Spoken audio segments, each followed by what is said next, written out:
With Louise O Reilly, a sector organiser in SIPTU, who's been speaking at the Greaves Summer School on women in the trade union movement.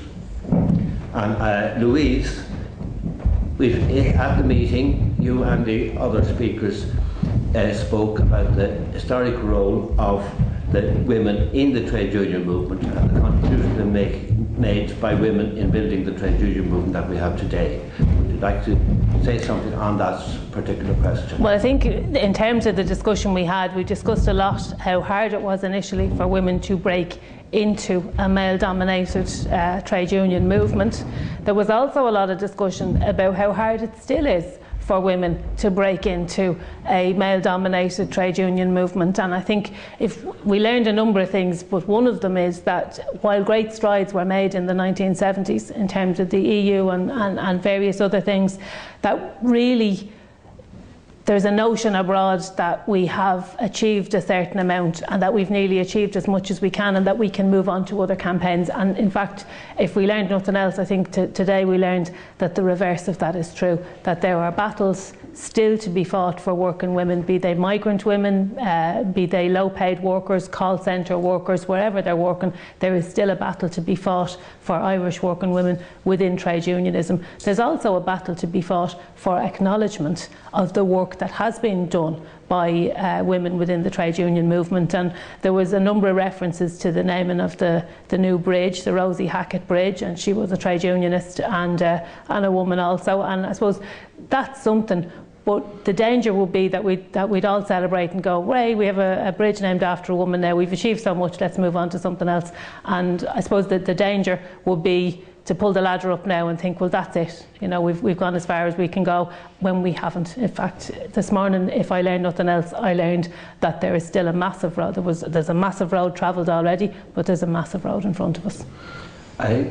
It seems that though there's equal pay for the same job, that the worst paying jobs and the worst conditions are jobs carried out by women in the present society. Definitely, definitely. If you look at the gender pay gap, everyone's patting themselves on the back and saying the gender pay gap is narrowing, but part of the reason that the gender pay gap is narrowing is because sectors traditionally dominated by men have been decimated by the crisis, the construction sector being a case in point, but also the pay packet of a man has been decimated in a different way. So while you might say basic pay has been protected, bonuses and other earnings which a man would traditionally have to supplement his income have been reduced significantly. So therefore it looks on paper like we're moving a lot faster. Now, I wouldn't say we haven't made progress. We have. 85% is progress, but 15% still represents the road that we have to travel.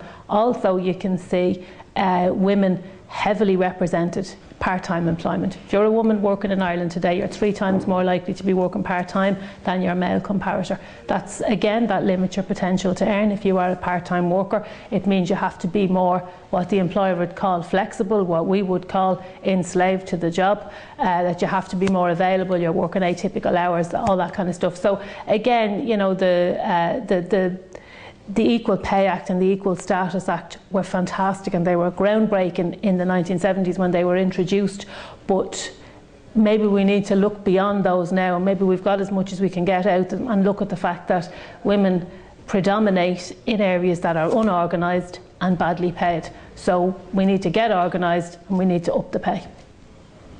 It seems to me that in the cultural field, that not alone do we have a big legacy of cultural attitudes to overcome, but there is at the moment an offensive against women and against girls in particular. One psychologist who wrote a very good book called Raising Girls says there is a war by commercial interests against girls, I think, trying to project a certain image. And I think there is also a war against boys to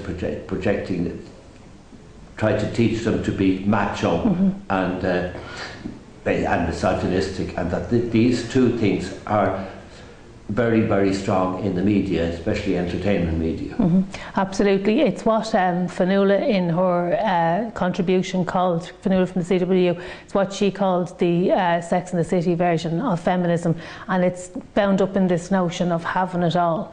You know, having a great job, having 27 kids, a fantastic figure, and then getting home every night somehow miraculously to cook a cordon bleu 3-course meal and lash it on the table in front of your fantastic husband and your shiny children. And the world is not set up like that.